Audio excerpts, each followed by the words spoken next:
All right, welcome back to the part two of the Pro Football Doc podcast.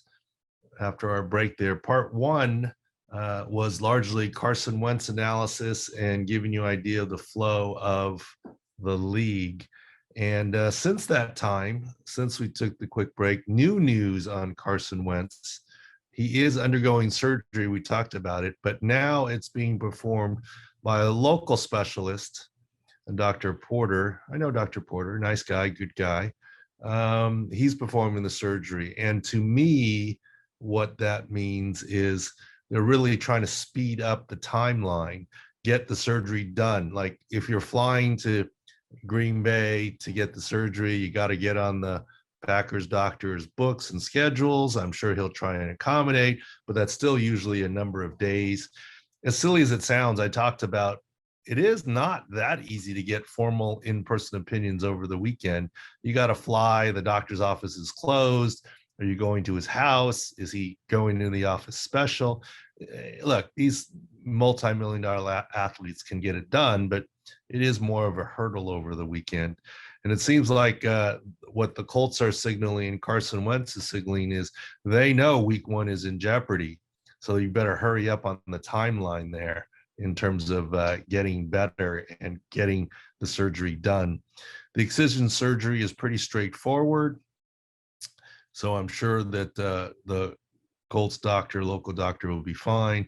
I do not anticipate that this is season ending. No, it will not turn into an Andrew Luck in retirement. I don't believe that.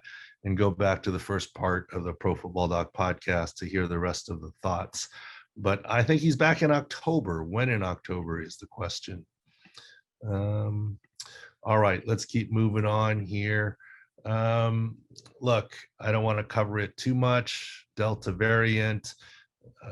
We talked about it last week, but I continue to believe that essentially all the teams will be above the 85% threshold. Bruce Arians and the Bucs have been especially strong about it and vocal.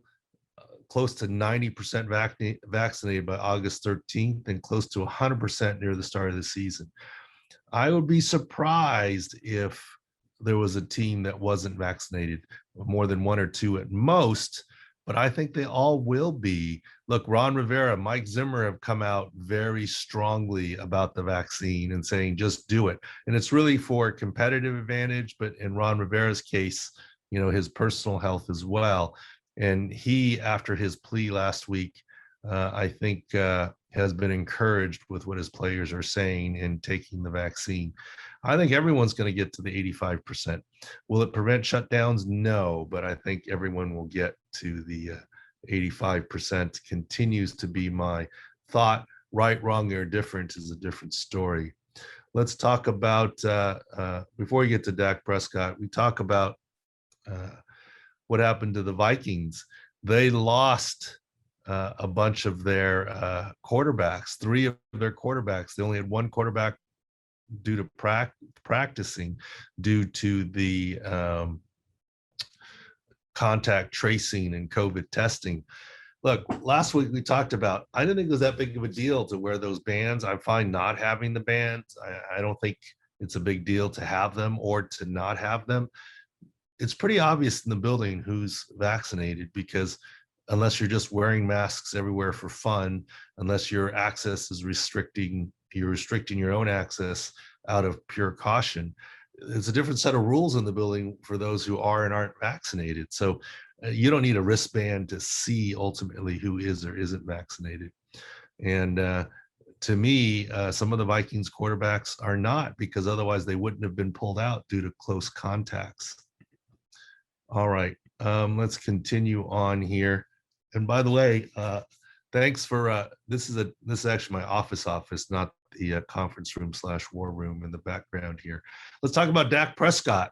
When this came out 5 days ago, Dak Prescott, mild shoulder injury, day to day, we said, well, I don't think it's day to day. I think that it's more than day to day. And sure enough, right now it's coming down to being maybe a little more than a week, 10 days. He heard it on Wednesday. The Hall of Fame game is on Thursday. He won't play. He won't throw. Friday will be off day. Saturday is the next target for Dak Prescott to practice and potentially throw. So that'll be a 10-day span. And so I don't think it's major. Did it have anything to do with his ankle? Not sure, but clearly, Coach Cowboys head coach said it was fatigue. Clearly more than fatigue. Findings showed up on the MRI. Clearly more than fatigue. Latissimus dorsi strain. He'll be fine. I'm not sure that he will practice this coming Saturday, which would be 10 days, but I think he will return this preseason and be fine. But more than they let on in the beginning, I think. And Dak's working hard. Let's look here, actually right here. This is Dak working out after his, apparently everyone's inside and he's still working out. He's running some sprints, good for him. But he's still got a little hitch in his gait, right? You can tell the right side, especially as he slows down there. He's not 100%. Dak is going to be there now. He's going to be ready to go. After he'll be back this preseason. He'll be ready to go week 1. But, give him a chance. I mean, 100% effort, dedication, but I don't think he's 100% yet. Let's go through some other players here as we do a little rundown. Here's Courtland Sutton. Take a look at him. Looks pretty good here. I hope it's the brace slowing him down from his ACL. But I see a nice hard one plant cut right there on his right. But you see the little hop step. Yeah, he was going after the ball. There's a little hitch in his step too right there, especially at the end with deceleration. So I think that Courtland Sutton is coming along very nicely, but I don't think Courtland Sutton is 100% either. Remember, recovery from any injury is not a light switch. It's not like can't do it now 100%. So he's getting there too, but hopefully, I think he's probably wearing the brace for practice. He probably won't in season, in games, and that might actually help his mobility a little bit. In some good news, Caleb Farley passed the physical, and Caleb Farley passed the physical. There was never a doubt to me that he could pass a physical. It's just with his multiple back surgery, how long he would last in the NFL. So we'll see what happens with Caleb Farley. Michael Thomas, interestingly enough, Michael Thomas, the story is now out. Sean Payton not happy that the surgery was delayed, so it wasn't on the team physicians. So like I said, the truth usually comes out here. I do find it interesting if he wasn't happy, why it took us so long to figure out that Sean Payton wasn't happy. I mean, Sean Payton is the czar there, right? I mean, he's in control of everything. He's not a wallflower. He's not shy. I wonder what's going on where he couldn't say to Michael Thomas or his agent, you better have the surgery now. Does this indicate that there's more things out there or more distrust? I don't know. But look, the story's out. He's blaming Michael Thomas, saying he should have had it sooner. But there's probably still more to the story as in why he couldn't have been more forceful to get Michael Thomas to do it earlier. Maybe he was. I don't know. More to come on that one as well. Next up here, Joe Burrow cleared, passed, no PUP. And here he is walking out. Even walking here, there's a little hitch in his gait. Joey Burrow will be ready to go week 1, but may not be 100% till later on. So some cautious optimism there. And a good news here.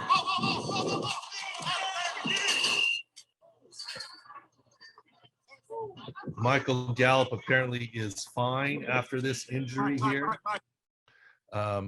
What's interesting, though, is what are those townhomes and condos? He's returned to practice. His minor ankle tweak is fine, which is good news.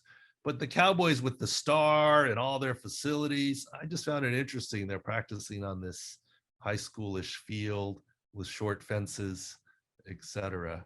right there. But good news is he is fine. And then Saquon Barkley, Joe Judge says he's making a lot of strides, but there's still yet no promises that he'll be ready to start week 1. And then let's take a little break here, talk about 2 more serious topics before we have some more fun and finish off this podcast here. The first one is, a lot made of Simone Biles and her mental issues. I kind of liked what Michael Phelps said. We're human beings. Nobody's perfect. So yes, it is okay to not be okay. I don't think we need to vilify Simone Biles.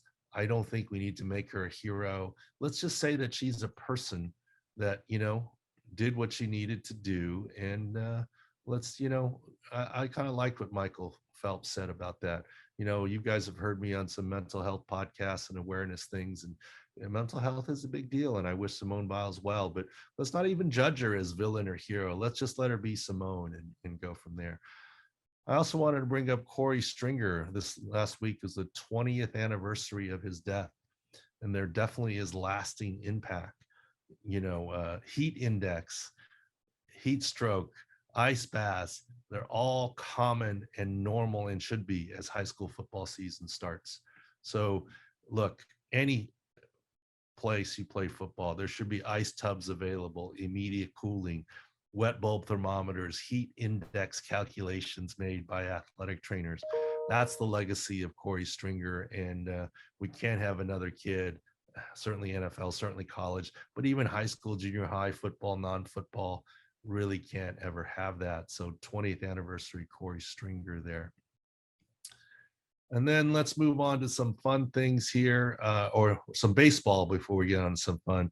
Mike Trout, 2 months ago, we said it, that initial 10-day injured reserve wasn't going to be enough. And of course, it's not. He's been 2 months now since he's back. And look, if you could have jumped on Shohei Ohtani there with MVP odds, Mike, you might have gotten some good value. But Mike Trout not back yet. In baseball, Fernando Tatis, we finally get confirmation surgery is a matter of when, not if.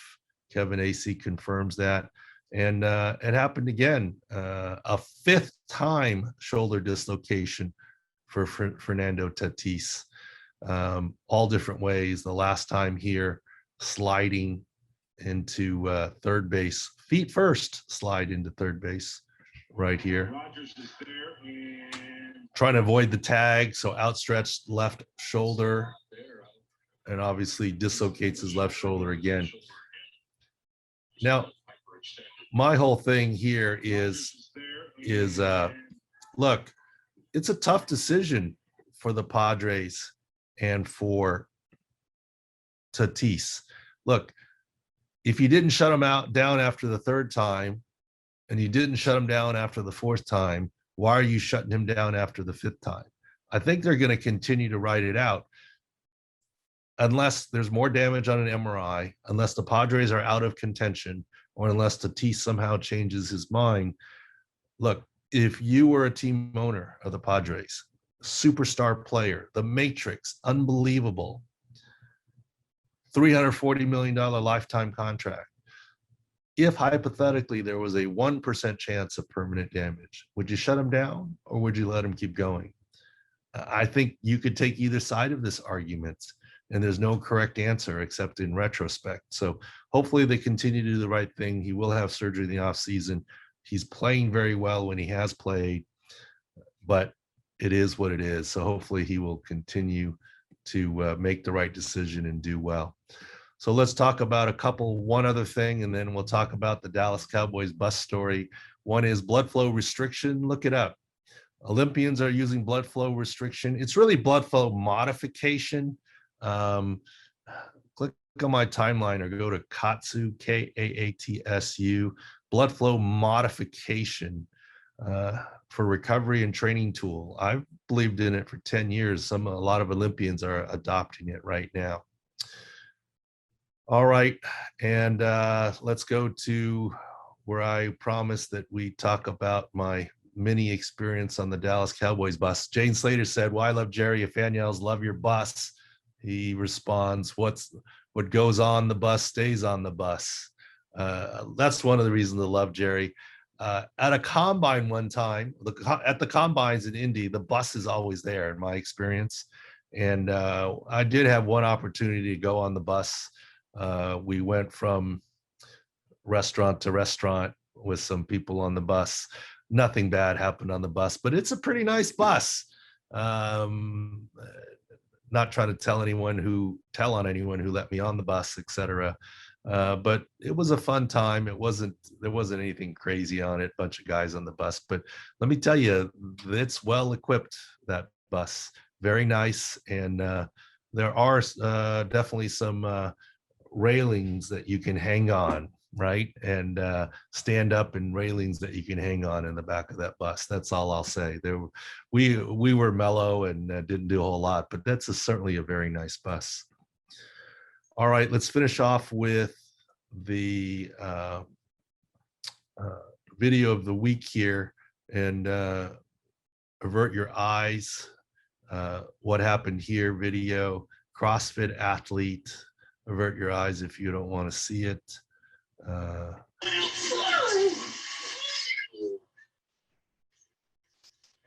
So it's a right elbow. It looks like her knees too, but she just collapses down. Thankfully, the weight didn't fall on her. I mean, look at all that weight. She dislocates her right elbow, is my belief. Obviously done. Long term, she'll be okay. But boy, I think she's really lucky that she didn't, injure something else, with the weight falling on her there. So that's our what happened here. All right, guys. Thanks for watching Pro Football Doc Podcast. As the season really ramps up, lots of information every week. That's why we won't have any guests. Tweet at me. Lots of new things coming at profootballdoc.com. Lots of fun, new big time announcements in terms of what we're going to do this season. And thanks for following along. Appreciate you.